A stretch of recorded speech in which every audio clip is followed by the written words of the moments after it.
হবে কি অস্ট্রেলিয়ার ম্যাগাইতে আরেকটা ইতিহাস।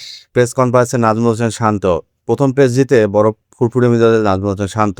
তবে কপালে হালকা একটু চিন্তার ভাঁজ টিম ম্যানেজমেন্টের কাছে। কারণ প্রথম টেস্টে সেঞ্চুরিয়ান তানজিদ হাসান তামিম ইনজুরিতে পড়ে গেছে। ঘাড়ের ব্যথায় 2 দিন ব্যাটিং করতে পারেনি তামিম। আজকে হয়তো একটু অপেক্ষা করবে এবং আগামীকাল সকাল পর্যন্ত অপেক্ষা করবে। সেখানে শান্তকে প্রশ্ন করা হয়েছিল শান্ত কি দ্বিতীয় টেস্ট খেলতে পারে কি পারে না। শান্ত বলেছিল যে তিনি ডাক্তারের পরামর্শ অনুযায়ী ব্যাটিং করেছে। আশা করি সকাল পর্যন্ত তার জন্য অপেক্ষা করব। শান্ত বলেছে যদিও তামিম খেলতে না পারে তাহলে আমাদের হাতে অনেক অপশন আছে। তার মানে শান্তর কথায় পরিষ্কার, তামিম যদি খেলতে না পারে সেখানটায় সৌম্য সরকারকে খেলানো হবে দ্বিতীয় টেস্টে। সৌম্যর জন্য এটা অনেক বড় সুযোগ হয়ে দাঁড়াবে লাল বলে ক্রিকেটে। কারণ সৌম্য ওডিআই ক্রিকেটে এখন ধারাবাহিকভাবে খেলতেছে। টি-20তে সৌম্য সুযোগ পেয়ে সুযোগের সদ্ব্যবহার করতে পারেনি। সেই সাথে টেস্ট ক্রিকেটেও যদি সৌম্য এই সুযোগটা পেয়ে অস্ট্রেলিয়ার মাটিতে ভালো কিছু করতে পারে তাহলে সৌম্যর জন্য হয়তো টেস্টের দরজাটাও খুলে যাবে।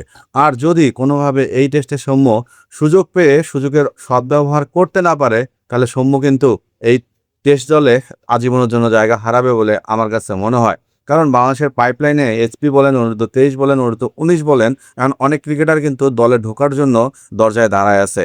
আর বাংলাদেশের নির্বাচকদের চোখে এখন তরুণ ক্রিকেটার দিকে এখন বেশি চোখ পড়তেছে। কারণ বারবার ঘুরে ফিরে ওই সৌম্য, ওই সাব্বির, ওই নুরুল হাসান সোহান, ওই মোসাদ্দেক হোসেন সৈকত, এই টাইপের যে একটা প্রথা বাংলাদেশ ক্রিকেটে ছিল সেটা কিন্তু বের হয়ে আসছে। সেখান থেকে বাংলাদেশের নির্বাচকরা এখন চাচ্ছে যারা পারফরমেন্স করবে তাদের জন্যই দলের জায়গা খোলা রাখতে হবে। সেই সাথে গতকাল তামিম ইকবালের প্রেস কনফারেন্সটা যখন দেখলাম সেখানে তামিম একটা কথা বলছে, বয়সের ছাপ দিয়ে কোনো প্লেয়ারকে দল থেকে বাদ দেবেন না, ফিটনেস ভালো থাকলে তাকে সুযোগ দিতেই হবে। সেখানটায় তামিমের কথায় পরিষ্কার যে সাব্বির, মুশফিক এরা যদি চায় আরও অনেক দিন খেলা চালিয়ে যেতে পারে এবং সাব্বির যদি পারফরমেন্স করে তাহলে দলে ঢুকতে পারে। যাই হোক, অস্ট্রেলিয়ার সাথে দ্বিতীয় টেস্ট বাংলাদেশের একাদশ কেমন হতে পারে দেখেন। সাদমান খেলবেই, সাদমানের পরবর্তীতে তানজিদ তামিম। সেখানটায় যদি না খেলে তাহলে সৌম্য সরকার একমাত্র দলে ঢুকতে পারে। পরিবর্তনের জায়গা আরেকটা আছে, সেটা হচ্ছে ইবাদতের জায়গা যদি বাংলাদেশ চায় তো বামহাতি পেসার একজনকে খেলাইতে পারে, সেটা হচ্ছে শরীফুল ইসলাম। তবে বাংলাদেশের হেড কোচ ফিল সিমন্সের কথায় স্পষ্ট যে বাংলাদেশ যে একাদশটা আছে উইনিং কম্বিশন ভাঙতে চায় না। সেখানটায় বাংলাদেশের একাদশে যারাই খেলছে তারাই খেলতে পারে। তবে বামহাতি একজন পেসার যদি একাদশে থাকে তাহলে দলের ভেরিয়েশন আনে বলে মনে করে বাংলাদেশের অভিজ্ঞ কোচ ফিল সিমন্স। এবং নীল নকশা যে আকসেপ সিমন্স এটাও কিন্তু পরিষ্কার।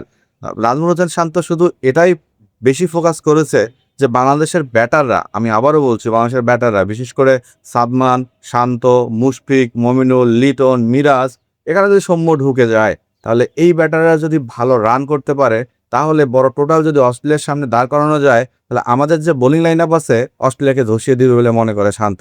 সেই সাথে অজিদেরকে হারানোর জন্য যে নীল নকশাটা শান্ত হয়ে গেছে, শান্ত এই জায়গায় একটা অ্যাডভান্টেজ খুঁজে পেয়েছে, সেটা হচ্ছে ম্যাকাইতে অস্ট্রেলিয়ার অনেক ক্রিকেটারই কিন্তু তাদের নিজ মাঠে এখনো খেলে নাই।